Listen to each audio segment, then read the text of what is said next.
에서부터 지명하여 부르시고요. 세계복음화의 하나님의 일을 계획하게 하기 위해 우리를 선택하시고 우리를 준비하셨습니다.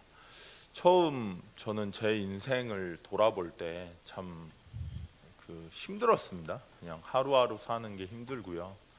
그냥 하루하루 사는 게 어려웠고요. 하루하루 사는 게 희한하게 모든 게 다 재앙이 되는 상태였기 때문에 복음을 딱 받았을 때 그때 좀 충격을 받았던 것 같아요.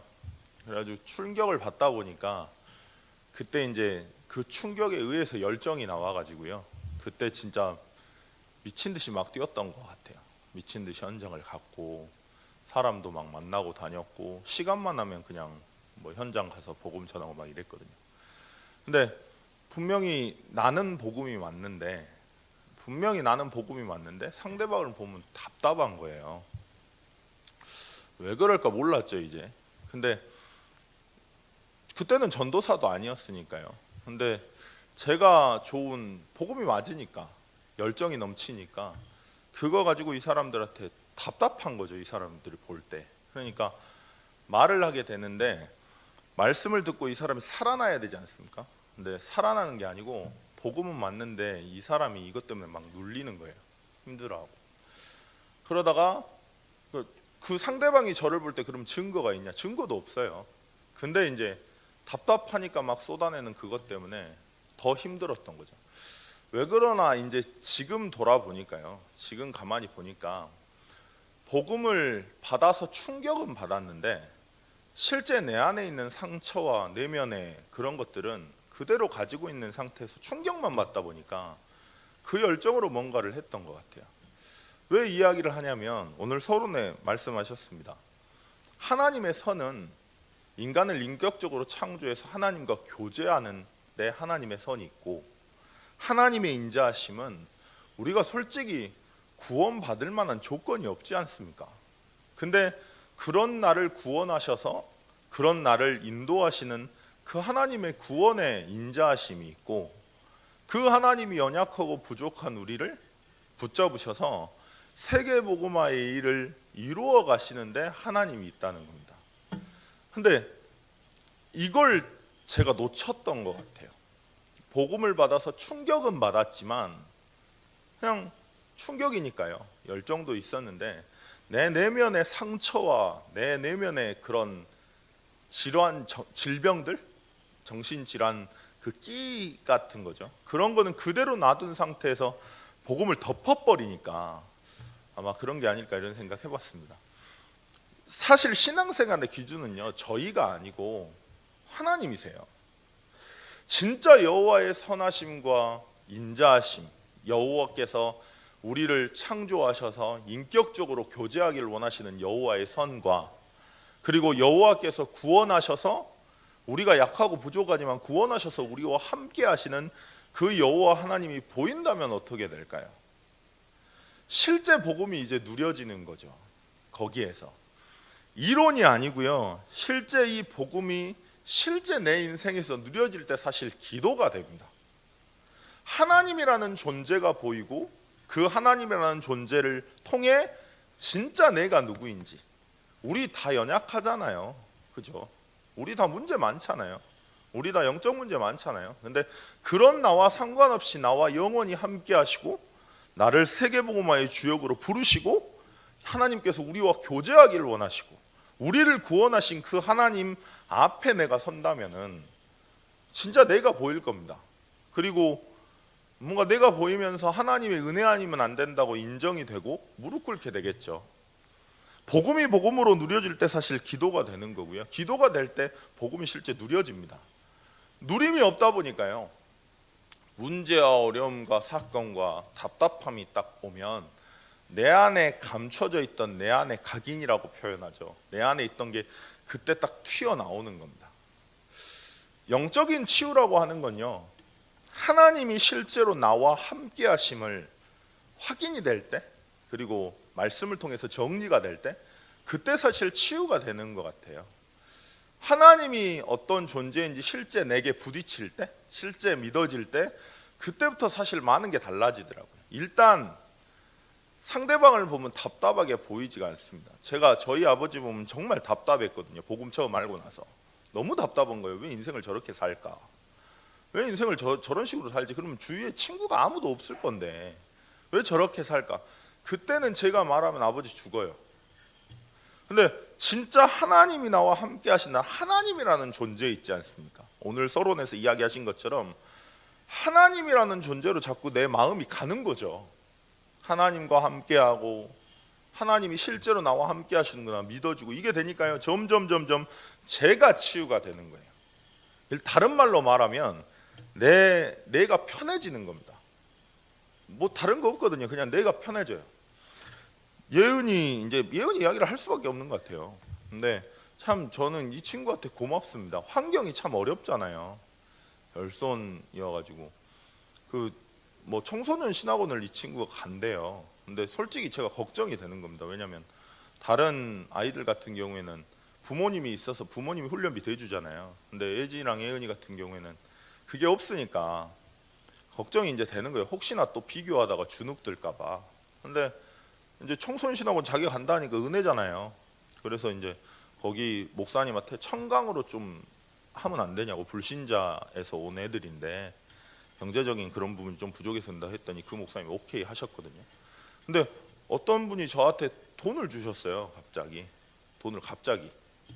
그래가지고 근데 딱 비용이 거의 비슷한 거예요.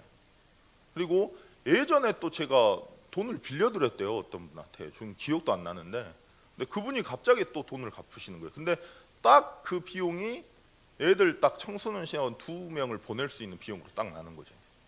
그 이야기를 했거든요. 제가 예은이한테. 니네 기도했냐? 그랬더니 기도했답니다. 지네들이. 응답 받았다고 신기하다. 와 이럴 수 있냐고 막 지네들이 그래요.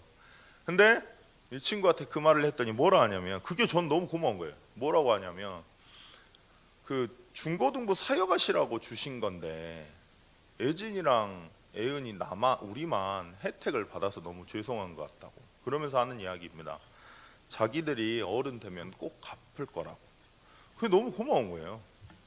이번에 인천에 어머니 계신 곳에 갔습니다. 예은이가 갔는데 어머니가 그러니까 그 전주에 오빠가 올라왔대요. 어머니한테. 근데 오빠한테 그랬답니다. 예은이 엄마가 야 너 예은이 다니는 교회 좀 가봐라 이랬대요. 오빠한테. 그래가지고 오빠가 왜? 그러니까 네 상태가 별로 이상한 것 같다고. 근데 예은이 보라고. 예은이 상태 진짜 안 좋았는데 지금 달라진 거 느끼지 않냐고 그랬더니 웃긴 거는 그 오빠도 확실히 달라진 것 같다고 그랬대요. 이제 시간표가 점점 오나 봐요. 하나님과 함께 하시고 하나님의 선하심과 하나님의 인자하심, 그 구원의 축복이 실제로 누려지는 만큼 내게 영적인 치유가 일어납니다. 일단 내가 편해요. 내가 좋아요. 그러면 거기에서 이제 내 마음과 생각이 치유되는 거예요. 내 마음과 생각이 그래 하나님이 내 인생의 주인이시고 나를 인격적으로 구원하시고 이런 나에게 은혜 주셔서 지금도 나를 인도하시는데 마음과 생각이 뭔가 달라지는 겁니다. 문제와 어려움 앞에서요. 왜 하나님이 이렇게 하셨을까? 하나님의 계획이 분명히 있는데 라고 생각하게 되고 그 하나님께서 이루시는 그 과정 중에 말씀을 통해서 이게 답이 오는 거예요. 저한테 답이 오니까 더 편안해지는 겁니다. 더 편안해지니까 어떻게 될까요? 그때부터 내가 편하니까요 다른 사람에게 그 편함이 전달이 돼요. 문제가 오고 어려움이 오고 상황이 오는데 그 속에서 답을 얻게 되니까 하나님의 계획이 깨달아지니까 생각과 마음이 발견되니까 편안해지기 시작해요. 처음 복음 받을 때는 전 제가 몰랐다니까요. 그냥 제 자신이 안 보이더라고요. 그냥 복음에 충격 받으니까 뒤집어 쓰니까 그냥 해야 될 것 같은 거예요. 근데 실제 내 내면은 상처 덩어리입니다. 실제 내 내면은 정신질환자인 거예요. 근데 그게 안 보였다니까요. 확실히 신앙생활의 근본은 하나님께 있는 게 정말 맞는 것 같아요. 인간의 근본은 하나님께 있는 게 맞는 것 같아요.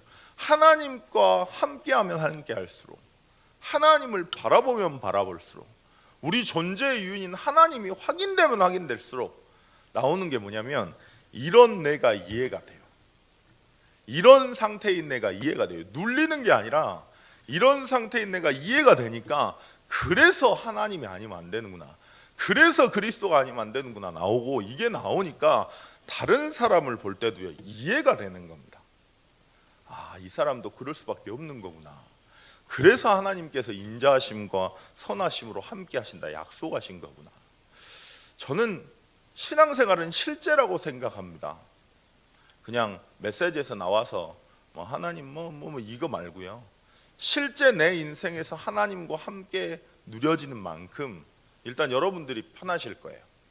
그게 되는 만큼 여러분 안에 여러분들도 모르는 상처와 원망 그런 것들이 있거든요. 그런 것들이 하나하나 답이 날 겁니다. 답이 나는 만큼 어떻게 될까요? 하나님은 그때 여러분들에게 제자를 붙일 수가 있어요. 저도 마찬가지고요. 내가 이 사람을 볼 때 나는 복음 맞는데 이 사람 답답하게 보인다. 그 사람 절대 제자 사역 못합니다. 이 사람 지금 이 모습이요 평생의 모습이 아니거든요. 우리의 기준은 사람 지금 그 사람의 모습에 있지 않습니다. 우리의 기준은 우리 자신의 능력에 있지 않습니다.